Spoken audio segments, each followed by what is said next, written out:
우리가 신앙생활을 하면서 누구든지 바라는 바람이 있습니다. 그 바람은 뭐냐면 이제 내가 하나님을 믿게 됐으니 하나님께서 내 앞날에 요만큼도 어려움이나 고난이 없고 형통하고 잘 되는 이런 삶만 나타나길 바랍니다. 아마 그런 기대와 바람을 누구나 다 가지고 있어요. 근데 우리가 막상 신앙생활을 하다 보면 우리의 바람과는 다르게 우리가 원하지 않은 고난도 만나고 위기도 만나고 어려움을 만날 때가 있습니다. 그때 우리가 때로는 낙심하기도 되고 또 어른 때 어떤 사람은 시험 들기도 합니다. 내가 예수 믿었는데, 내가 하나님 앞에 그렇게 기도했는데 왜 나에게 이런 어려움과 고난이 있는 거지? 이거 뭐가 잘못된 건 아닌가? 하나님이 없는 건 아닌가? 하나님이 나를 사랑하지 않는 것은 아닌가? 여러 가지 혼란하게 되고 우리가 영적으로 또 이렇게 때로는 시험 들기도 합니다. 그러나 여러분, 하나님은 우리 일상생활에, 우리 일생 가운데 일어나는 모든 일을 우리에게 유익이 되도록 하시는 하나님인 걸 믿으시길 바랍니다. 우리가 아는 로마서 8장 28절 뭐라고 말합니까? 하나님을 사랑하는 자, 곧 그의 뜻대로 부르심을 입은 자들에게는 모든 것이 합력하여 선을 이루느니라. 모든 것, 고난도, 때로는 슬픔도, 때로는 아픔도 우리에게 유익이 되도록 하신다는 말씀입니다. 그렇습니다. 우리가 믿는 하나님은 고난도 유익이 되게 하시는 하나님인 걸 믿으시길 바랍니다. 따라합시다. 고난도 유익이 되게 하시는 하나님. 오늘 우리가 읽은 창세기 32장은 야곱의 이야기입니다. 야곱이 이제 20년 만에 자기 고향을 찾아가게 돼요. 본인이 고백하고 있는 것처럼 20년 전에는 지팡이 하나 들고 집을 나왔는데 20년 만에 지금 돌아갈 때는 가정을 꾸려서 아들을 12이나 두었고 종들도 있고 많은 재물도 모았습니다. 한마디로 크게 성공해서 집으로 돌아가는 겁니다. 성공해서 집으로 돌아가니까 마음의 즐거움도 있고 기쁨도 있고 또 자랑할 만한 그런 자신감도 있어야 되는데 그 야곱의 마음에는 그런 마음이 하나도 없어요. 오히려 두려움과 공포에 쌓여 있습니다. 그 이유는 자기 형 에서에게 자기가 저지른 죄 때문이었어요. 이 야곱이 20년 전에 집을 나올 때도 그 형에게 저지른 죄 때문에 형에게 마저 죽을까 봐 이것이 겁이 나서 도망쳐 나왔던 거예요. 이 야곱은 형 에서와 쌍둥이로 태어났습니다. 쌍둥이 동생으로 태어났습니다. 그런데 야곱은 자기가 동생으로 태어난 것이 영 못마땅했어요. 자기가 형이 됐으면 좋겠다, 자기가 맏이 됐으면 좋겠다, 그런 바람이 있었습니다. 어느 날 자기 형 에서가 들판에서 사냥을 하고 배가 고파서 허기가 져서 돌아올 때 그 시간을 딱 맞춰가지고 맛있는 팥죽을 끓여 놓습니다. 형이 와서 내가 너무나 배고프니까 팥죽 먹자 할 때 맨입으로 들 수 없다. 내가 팥죽을 줄 테니까 형의 장자의 명분을 나에게 달라. 에서는 그래 너나 나나 쌍둥이인데 뭐 네가 형이면 어떻고 내가 형이면 어떻고 그래 네가 해라. 장자의 명분을 줘버리고 말았어요. 그리고 얼마 있다가 또 이 에서는 자기 아버지 이삭이 나이가 많아 들어서 노안이 돼서 앞을 보지 못, 시력이 떨어서 앞을 제대로 못 보는데 그 아버지에게 내가 큰아들 맏이 에서입니다. 아버지가 맏아들에게 주시는 축복 기도를 나에게 좀 해주세요. 그 나이 많이 들으셔서 시력이 떨어져서 분간을 제대로 못하는 아버지에게 자기가 동생 야곱이면서도 형 에서인 척하고 맏아들에게 주는 축복들을 자기가 받아버리고 맙니다. 그 후에 에서가 이 사실을 알게 되고 저 야곱 저놈이 내게 있는 장자권도 빼앗아가고 우리 아버지로부터 맏아들이 받는 장자의 축복도 받아갖고 내가 가만두지 않겠다, 죽여버리겠다, 이런 마음을 품었을 때 이것을 눈치챈 그 어머니와 본인이 깨닫고 집을 나가 도망간 것입니다. 그래 도망가서 20년 만에 지금 돌아오고 있는데, 그때 저질렀던 자기의 잘못 때문에 자기 형 에서가 자기를 향해서 죽이고자 하는 그런 마음을 아직도 갖고 있는 걸 깨달았기에 그는 그 형이 무서워서 성공한 기쁨, 자랑스러운 마음 하나 없이 무서움과 두려움만 갖고 있습니다. 이 형에게 잘못하면 자기뿐만 아니라 자기 가족이 몰살당해서 죽임을 당하는 이런 위기의 순간이었습니다. 그런데 이런 위기와 고난을 통해서 하나님은 야곱에게 영적인 유익이 되도록 만들어 주십니다. 여러분, 우리가 인생을 살면서 만나게 되는 모든 고난, 하나님 그 고난을 통해서 우리에게 영적인 유익이 되도록 은혜를 주시는 그런 하나님이신 것입니다. 오늘 야곱이 자기와 자기 일가족이 형에게 죽임을 당한 이런 고난과 위기를 통해서 어떤 은혜를, 어떤 유익을 얻도록 하나님이 역사하신지 우리가 함께 그 은혜를 나누려고 하는 것입니다. 근데 5절 말씀을 보니까 한번 5절 같이 읽어볼까요? 시작. 내게 소와 나귀와 양떼와 노비가 있으므로 사람을 보내어 내 주께 알리고 내 주께 은혜 받길 원하나이다 하라 하였더니, 이 야곱이 자기 이 종들을 이제 형 에색이 미리 앞서 보내면서 너희들 가서 내 형에게 이렇게 말하라. 내 주께 알리고 내 주께 은혜 받기를 원합니다 하면서 형에게 주께, 형을 주라고 표현하면서 내 주께 은혜 받기를 원하나이다, 이 말을 전하라는 것입니다. 야곱이 형 에서에게 은혜를 구할 일이 뭐가 있겠습니까? 이 말은 내가 옛날에 지은 그 죄, 그 잘못을 좀 용서해 주세요, 형에게 자기가 저지른 죄에 대한 용서의 은혜를 받기를 원한다, 이 말을 지금 전하고 있는 것입니다. 근데 여러분, 야곱이 20년 전에 자기 형을 속이고 자기 형이 무서워서 도망쳐 나온 이후로 오늘 이 시간까지 20년이 지나는 동안 단 한 번도, 단 한순간도 자기가 자기 형 에서를 향한 것이 큰 잘못이었다고 죄를 인정하거나 이것을 회개한 역사가 없습니다. 한 번도 내가 잘못했다, 한 번도 내가 형에게 죄를 졌다, 이런 생각도 이런 말도 한 적이 없어요. 근데 지금 형에게 온갖 몰살을 당할 이런 위기의 순간, 이 고난의 순간 앞에서 가게 자기의 모습을 돌아보면서 형에게, 형 내가 과거에 참 잘못했습니다, 형에게 죄를 졌습니다, 그러니 그 죄를 좀 용서해 주세요, 나에게 용서의 은혜를 좀 주세요 라고 이 말을 하고 있는 것입니다. 고난은 우리로 하여금 우리의 과거를 되돌아보게 하고, 고난은 우리로 하여금 나 자신을 살펴보게 해줍니다. 나에게 왜 이런 고난이 왔을까? 왜 나에게 이런 어려움이 왔을까? 내가 잘못한 일은 없는지, 내가 남에게 잘못한 일은 없는지, 또는 내가 하나님 앞에 잘못한 일은 없는지 나를 살피고 나를 돌아보는 그런 기회가 되는 것입니다. 하나님을 믿지 않는 사람들은 고난이 왔을 때 그런 생각하지 않아요. 원망하며 불평하거나 또는 낙심하며 좌절하고 포기해버리고 맙니다. 그런데 우리 하나님은 믿음의 사람들에게는 이런 고난을 통해서 자기를 돌아보고 자기를 회개하는 그런 기회가 되도록 은혜를 주시는 것입니다.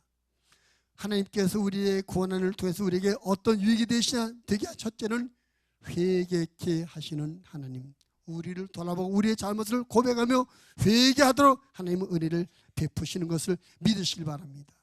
성경 말씀은 구약의 역사는 이스라엘의 역사예요. 그 이스라엘의 역사는 계속 그 반복되는 역사입니다. 이런 겁니다. 하나님께서 이스라엘 백성들을 축복하셔요. 그런 그들이 번성하게 됩니다. 번성하게 되면 그들이 교만해져요. 교만해지면 하나님도 무시하고 하나님의 말씀도 불순종하고 이방 우상숭이 막 그래요. 그렇게 잘못되면 하나님께서 그들을 징계합니다.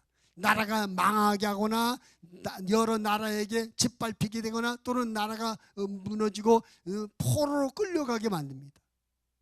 이런 하나님의 징계로 말미암아 엄청난 고난이 올 때 그들이 뭐합니까? 회개. 하나님 우리가 잘못했습니다. 하나님의 말씀을 불순종했습니다. 하나님을 제대로 섬기지 못했습니다. 우리가 우상 섬겼습니다. 고난을 통해서 그들은 자기들의 과거의 잘못을 돌이켜보며 하나님 앞에 철저하게 회개합니다. 그 회개하면 하나님께서 회개를 받아주고 다시 회복시켜줘요. 이런 역사가 구약 역사에 계속 반복되는 이스라엘 역사예요. 보면은 항상 같은 모습.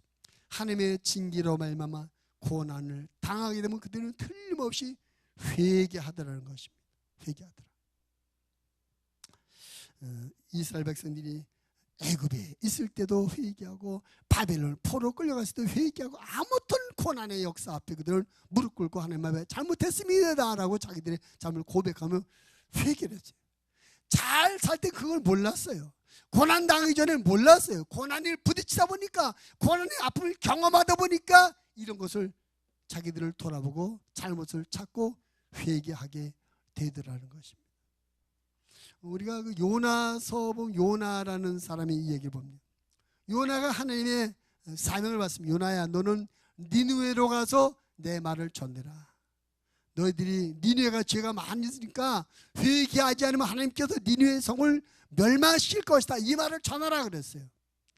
근데 이 요나는 니느웨 가기 싫었어요. 왜? 그 니느웨는 이스라엘 계속 괴롭히는 나라였거든요.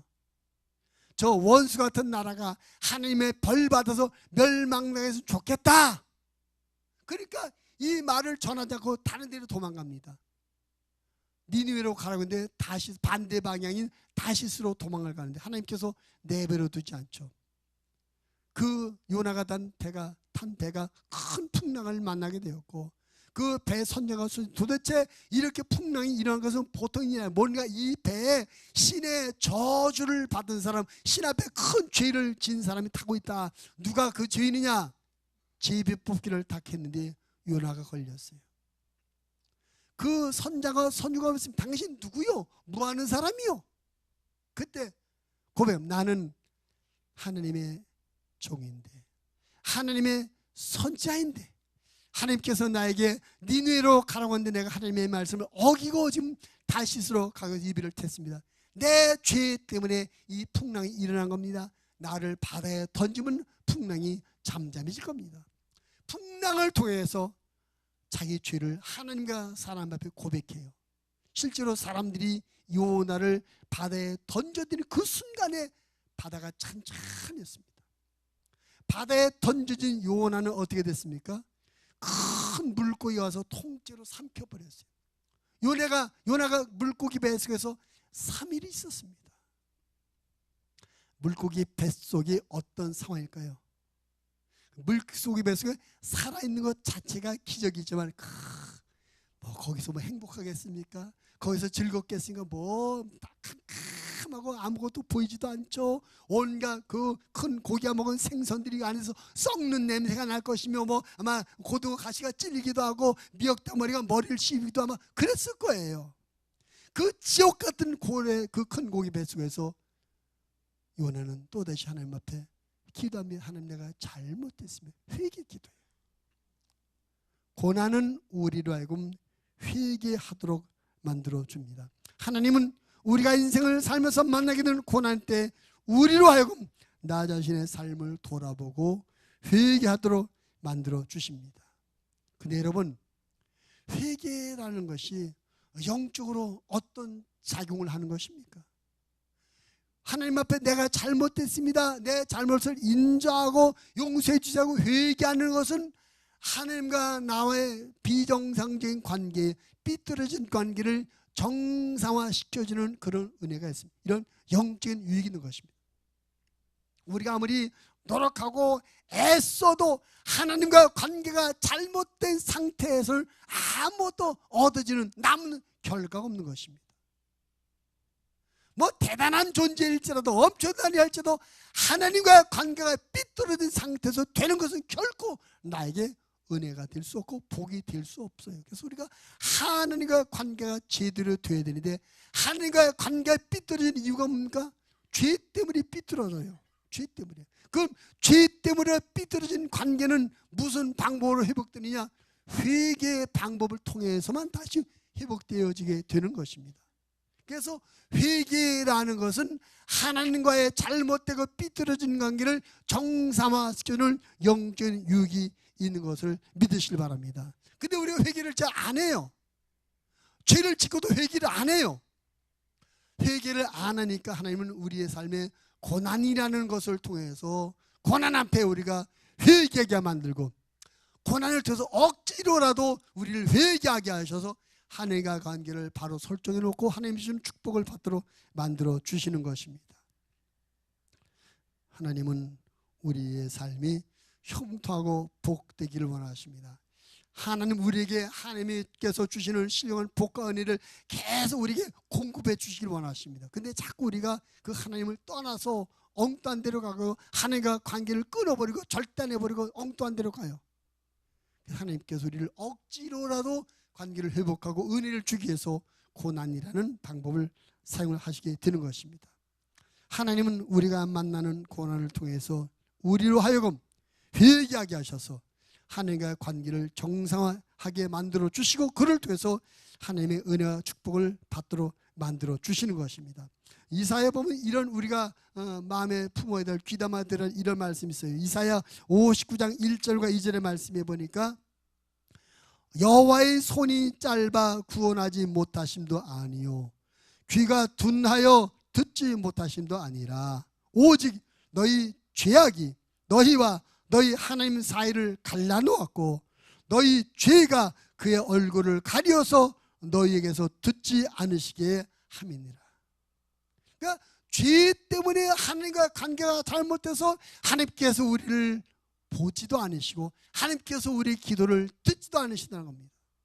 반대로 말하면 우리가 회개하여 죄를 정리하면 하나님께서 우리를 봐주시고 우리 기도를 들어주시는 걸 믿으시기를 바랍니다.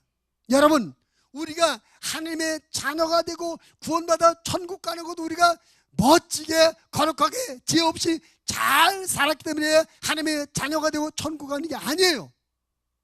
우리가 회개하였기 때문에 하나님께서 우리를 자녀 삼아주시고 천국으로 이끌어 주시는 걸 믿으시기를 바랍니다. 그래서 우리가 회개가 우리의 신앙생활에서 회개가 얼마나 중요한지 예수님께서도 공생에 처음 시작하면서 제일 첫 번째 우리에게 선포하신 메시지가 마태복음 4장 17절 말씀 보니까 이때부터 예수께서 비로소 전파에 이르시되 회개하라 천국이 가까이 왔느니라 하시더라. 예수님도 우리에게 제일 먼저 하신 말씀이 회개하라는 거예요. 회개는 절대 부끄러운 것이 아닙니다. 회개는 하나님과의 관계가 회복되어서 하나님께서 준 은혜와 복을 받는 통로가 만들어진 것이 회개입니다. 근데 우리가 회개를 잘 안 해요. 회개하라 말씀에도 회개하지 않아요. 그래서 하나님께서 우리를 억지로 회개시키시려고 삶의 고난이라는 어려움을 고비를 던져놓고 그 고난 앞에 우리를 돌아보고 우리를 깨닫고 회개하도록 만들어 주시는 것입니다. 하나님은 고난이라는 이런 어려운 과정을 통해서 우리에게 회개하여 하나님의 은혜를 받도록 축복하시는 하나님인 걸 믿으시길 바랍니다.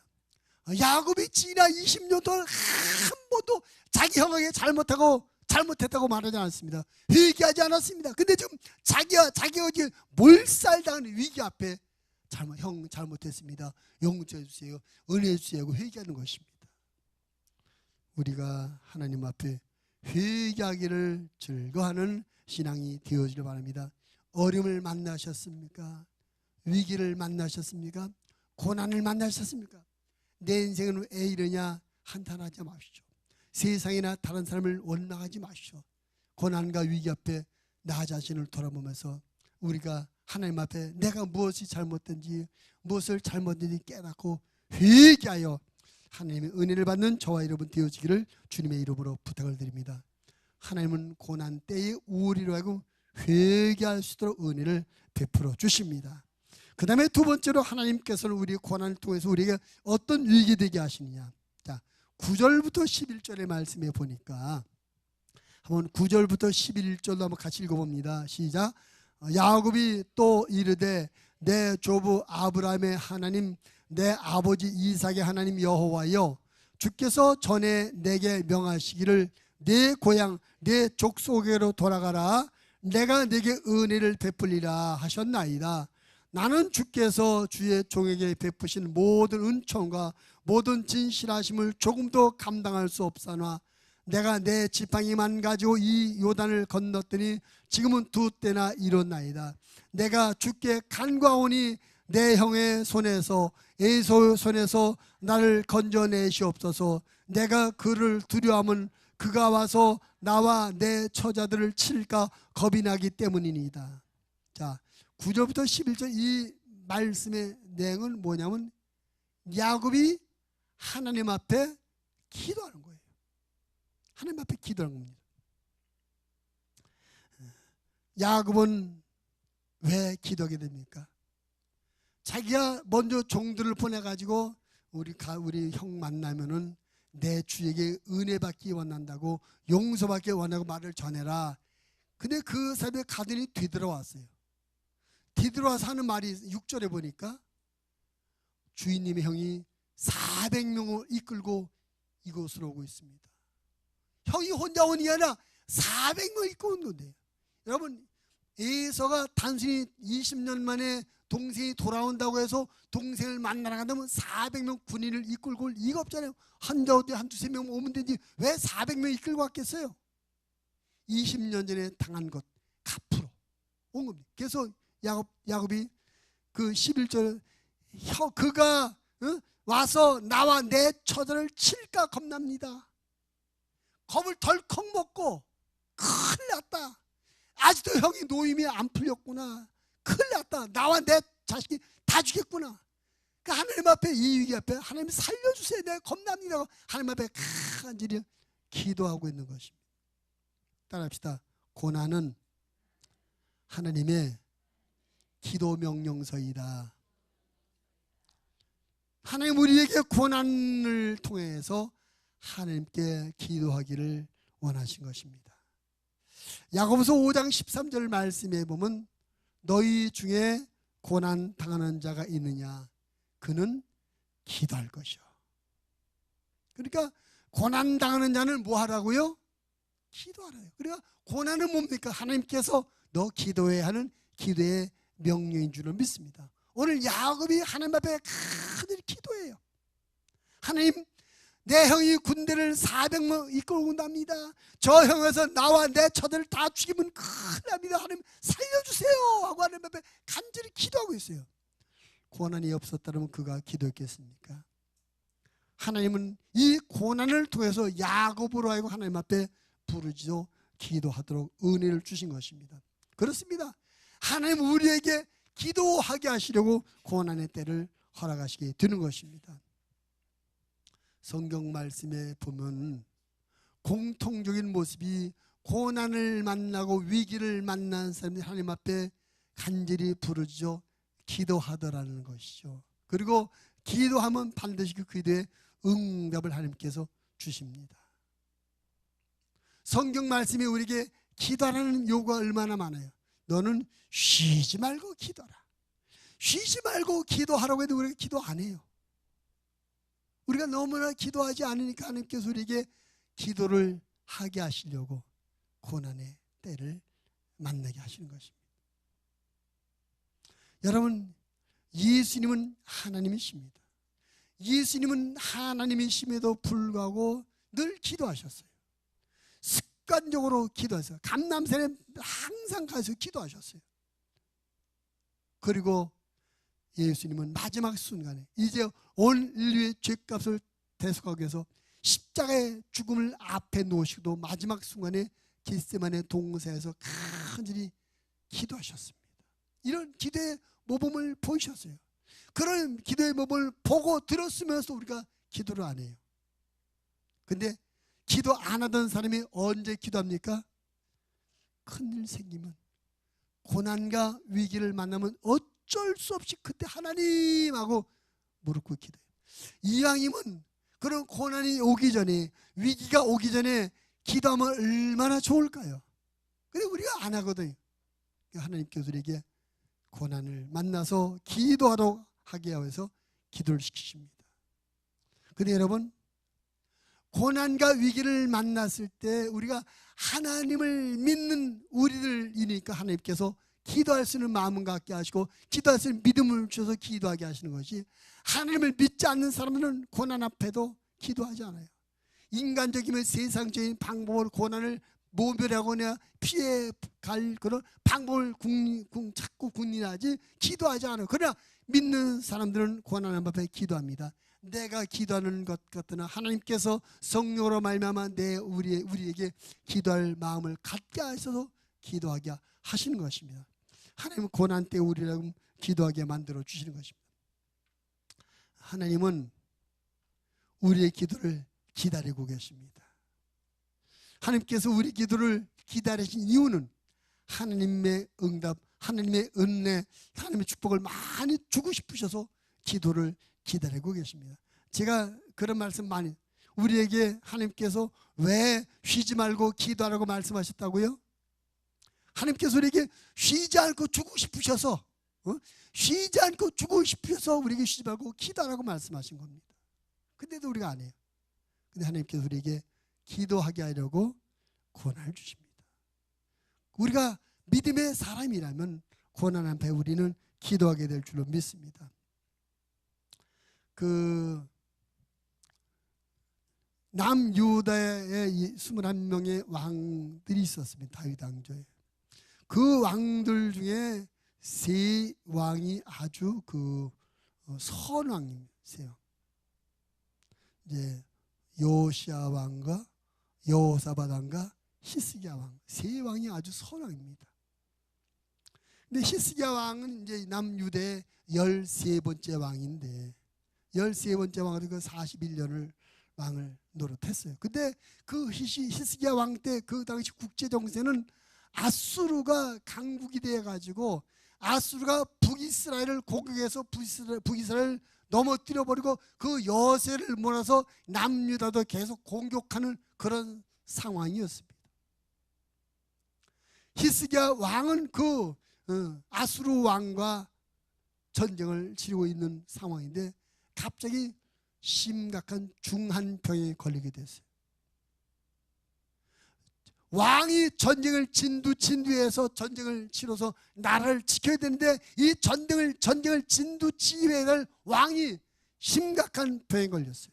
중한병에 걸렸어요. 근데 하나님의 선지자 이사야가 하나님의 본을 받아 이 히스기야 왕을 찾아옵니다. 그리고 하나님의 말씀을 전합니다. 히스기야야, 너는 내 집안을 정리하라. 내가 죽고 살지 못하리라. 하나님께서 사망을 선고한 것입니다. 너 하나님께서 생명 거두신데 집안 정리해, 죽을 준비해.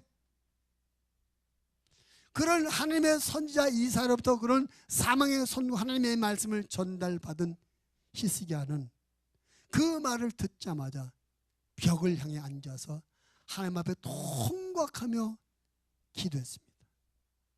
자기가 살아보려고 다른 의사를 불러보고 약을 처방받고 하지 않고 그 말을 듣자마자 벽을 향해 앉아서 하나님 앞에 통곡에 울며 기도했어요. 그 길밖에 없었습니다. 그 얘기는. 그것이 그의 믿음이었어요. 자기가 죽으면 자기만 죽는 것으로 끝나는 것이 아니라 나라는 어떻게 되겠어요? 자기가 죽으면 전쟁 지휘를 못하는데 그럼 아수르에게 나라가 망해버리지 않겠습니까? 이 자기도 망하고 나라도 망하는 이 절대 절망의 순간에 그는 하나님 앞에 기도한 것입니다. 성경 말씀해 보니까 그가 기도했더니 하나님께서 이사야 선지를 다시 보냅니다. 하나님께서 내 기도를 들으셨다. 네가 병에서 낫게 되고 15년 생명을 연장될 것이다. 할렐루야. 아수르도 물러갈 것이다. 하나님 앞에 기도했더니 하나님께서 들어주셔서 그도 낫고 아수르도 물러가게 되어버렸어요. 이것이 성도의 기도, 믿는 자의 기도의 능력인 것입니다. 사실 우리가 고난 받지 않고 평상시 일상적인 때도 기도하면 하나님께서 응답해 주셔요. 근데 우리가 기도를 안 해요. 잘. 하나님께서 우리에게 기도하게 하시려고 고난을 만나게 하시고 고난을 통해서 우리가 하나님의 기도 응답을 경험하게 됩니다. 시편 50편 15절 말씀해 보니까 환난 날에 나를 부르라. 내가 너를 건지리니 내가 나를 영화롭게 하리라. 환난 날에 뭐 하라고요? 하나님을 부르래요. 그 뭐라는 겁니까? 기도하라는 겁니다. 혹시 지금 오늘 요즘 내 삶이 환난 날을 만난 것 같다, 고난의 때를 만난 것 같다, 내가 너무나 힘들고 어렵다고 느끼신 분 계십니까? 여러분 그런 삶의 현실을 원망하거나 불평하거나 신세한탄하지 마시고 하나님께서 나에게 기도하라고 하시는구나, 하나님의 기도의 명령서인 줄 깨닫고 하나님 앞에 기도하시기를 주님의 이름으로 부탁을 드립니다. 우리가 고난 때에 믿음으로 기도하면 하나님께서 응답을 주시고 우리가 고난 때 기도 응답을 체험하게 되면 이것이 우리의 믿음이 돼요. 무슨 믿음? 하나님을 더욱 의지하는 믿음이 되는 것입니다. 그렇기 때문에 기도의 응답을 경험한 사람, 고난 때에 기도의 응답을 경험한 사람은 그 이후로 어떤 고난을 만나고 어떤 위기를 만나도 걱정하거나 두려워하지 않고 더 하나님 앞에 간절히 기도하는 기도의 사람으로 바뀌어지게 되는 것입니다. 하나님께서 우리 모두가 기도하는 사람이 되길 원하십니다. 하나님 의지에 사는 믿음의 사람이 되길 원하십니다. 기도 응답을 경험함으로 말미암아 더 하나님을 신뢰하고 하나님 앞에 맡기고 사는 그런 믿음의 사람이 되길 원하십니다. 그래서 우리가 고난 앞에 기도하도록 은혜를 주시는 것입니다. 오늘 야곱이 형의 이스라엘을 만나서 자기와 자기 가족이 죽임을 당할 것 같은 이런 위기 순간에 하나님 앞에 간절히 기도함으로 말미암아 하나님의 은혜를 받습니다. 하나님은 우리의 고난 때 우리를 기도하여 응답을 받도록 은혜를 주시는 하나님이십니다. 그런 야곱의 하나님이 오늘 나와 여러분의 하나님을 믿으셔서 무슨 어려움을 만나든지 고난을 만나든지 하나님 바라보고 기도하시는 우리의 신앙 되어지기를 주님의 이름으로 부탁을 드립니다. 마지막 세 번째로 하나님 우리의 고난을 통해서 어떤 은혜를 합시다. 감사하게 하시는 하나님, 감사를 하게 하십니다. 야곱이 형을 만나게 됩니다. 하나님 앞에 간절히 밤새도록 기도하고 그 다음날 형을 만났는데 이게 웬일입니까? 형이 야곱을 만나자 목을 끌어안고 울면서 맞이해. 분명히 400명 군사를 이끌고 올 때는 죽일 마음이었는데 막상 만나가는 목을 끌어안고 눈물에 제열합니다. 밤새도록 한 야곱의 기도를 하나님께서 들으셔서 에서의 마음을 바꿔 놓으신 것이죠. 은혜를 받았어요. 형에게 은혜를 받아. 그래서 이런 은혜를 받은 다음에 이 야곱이 형에게 이렇게 합니다. 그 다음 33장 말씀에 보면 많은 선물을 줘요. 형에게. 33장 10절 말씀에 보니까 야곱이 이르되 그렇지 아니하니이다. 내가 형님의 눈앞에 은혜를 입어 싸우면 청하건대 내 손에서 이 예물을 받으소서. 내가 형님의 얼굴을 배운 즉 하나님의 얼굴을 본 것 같사오니 형님도 나를 기뻐하심이니이다. 형에게 많은 선물, 이거 나 필요 없다. 아닙니다. 이거 받으셔야 됩니다. 형님이 하나님 같습니다. 은혜를 받더니 많은 예물을 드렸어요. 은혜 받은 것은 보답, 감사의 표시를 한 것입니다. 그런데 사실은 여러분, 야곱이 지금까지 어떤 삶을 살았습니까? 속이고 빼앗는 삶을 살았어요. 사실 20년 만에 이가 큰 부자가 돼서 돌아왔는데 그 부자가 되는 그 모든 양떼 소떼가 누구 거예요? 원래는 자기 위에 삼촌 라반 거예요. 라반 거. 근데 그가 라반의 양떼 소떼 치면서 그 약속하죠. 이제 얼룩이거나 껌둥이면 내가 가지겠습니다. 그 얼룩 껌둥이 나온 것이 전부 오늘의 재산이란 말이에요. 그러면서도 이 야곱은 자기가 이렇게 재산이 많게 준 외삼촌에게 요만큼도 고마운 마음, 감사한 마음 가지 않았습니다. 아무도 감사를 몰랐어요.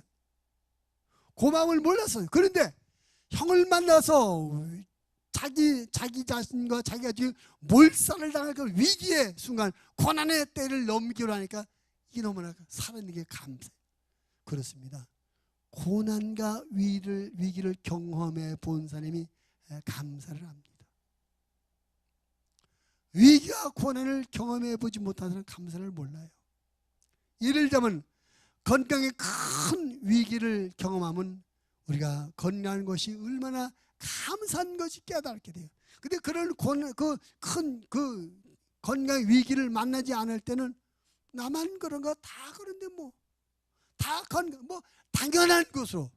당연한 것으로 여겨요. 근데 건강에 큰 위기를 만났다면 이게 당연한 게 아니구나, 지금 큰 감사거리구나 깨닫게 되는 것입니다. 모든 것이 그래요. 모든 것이. 그래서 고난과 위기는 우리에게 감사를 알도록 만들어 주는 것입니다. 요한복음 12장에 보면 베다니 마을의 한 이야기가 이렇게 소개되어 있습니다. 요한복음 12장 1절로 13절 말씀. 유월절 엿새 전에 예수께서 베다니에 이르시니 이곳은 예수께서 죽은 자 가운데서 살리신 나사로가 있는 곳이라. 거기서 예수를 위하여 잔치할새 마르다는 일을 하고 나사로는 예수 함께 앉은 자 중에 있더라. 마리아는 지극히 비싼 향유 곧 순전한 나드 향근을 가져다가 예수의 발에 붓고 자기 머리털로 그의 발을 닦으니 향유 냄새가 집에 가득하더라. 베다니 마을에 나사로, 마르다, 마리아 이 3남매가 예수님을 대접하는 모습이 나옵니다. 이 3남매는 평상시에 예수님의 사랑을 많이 받았던 사람들입니다.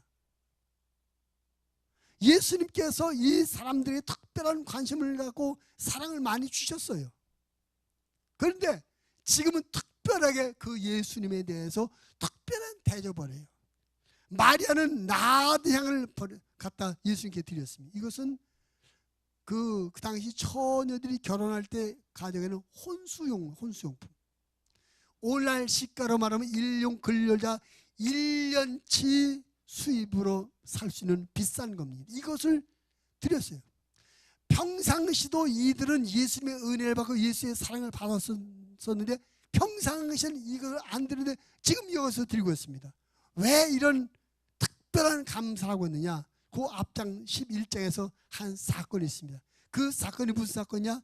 그 집안에 가장되는 나사로가 죽게 돼요. 나사로 죽어서 무덤에 장례를 지냈습니다. 그러니까 이제는 두 자매만 마르다 마리아 두 자매만 남았어요.